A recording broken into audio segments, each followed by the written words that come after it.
John Herbert Dillinger was born on June 22, 1903, in Indianapolis, Indiana. His father, John Dillinger, owned a small grocery store and 4 houses. His mother, Molly, died when little Johnny was only 3 years old. His sister, Audrey, who was 14 years older, took care of him until she married a year later.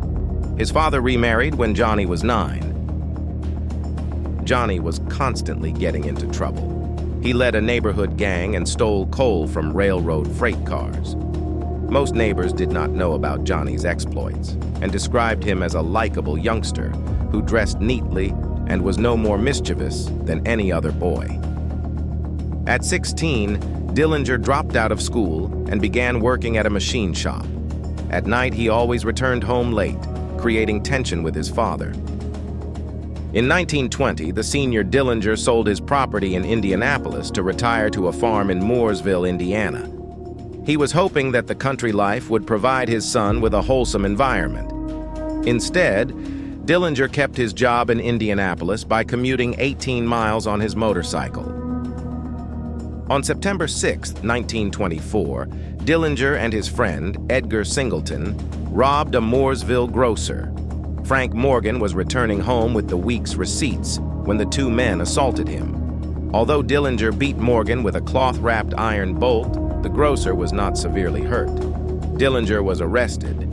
His father sternly advised him to plead guilty and take his punishment, which turned out to be quite harsh. Young Johnny was given the maximum penalty of 10 to 20 years in prison. Dillinger was sent to the Indiana State Reformatory in Pendleton. After 9 years, Dillinger was paroled on May 22, 1933. He felt that he had paid his debt to society by spending his youth in prison. It is clear that prison did nothing to rehabilitate him. At this point in his life, Dillinger was determined to become a professional bank robber.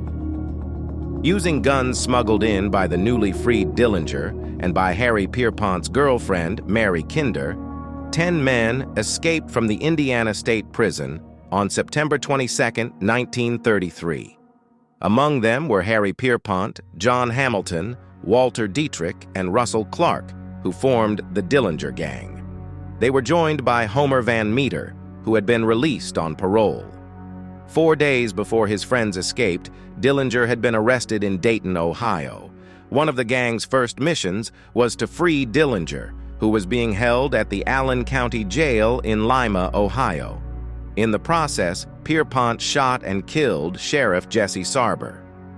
During a bank robbery in East Chicago, Indiana, on January 15, 1934, by the Dillinger Gang, police officer William O'Malley was shot and killed.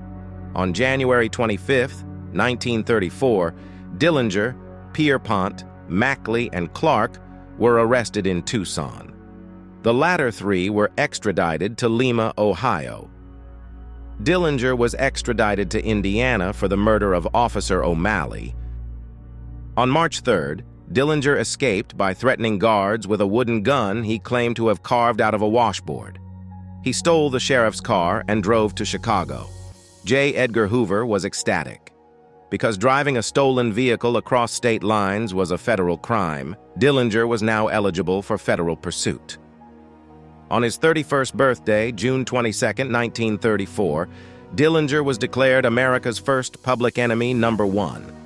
The following day, the federal government promised a $10,000 reward for his capture and a $5,000 reward for information leading to his arrest. Dillinger moved into Anna Sage's apartment on July 4, 1934. On July 22nd, Dillinger invited Sage and Polly Hamilton, his current girlfriend, to the movies. They saw Manhattan Melodrama with Clark Gable. When the movie was finished, Dillinger walked out of the theater between Sage and Hamilton.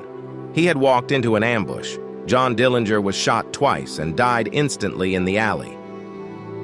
Dillinger's family gave him a Christian burial on July 25, 1934. He was laid to rest in the family plot at Crown Hill Cemetery in Indianapolis.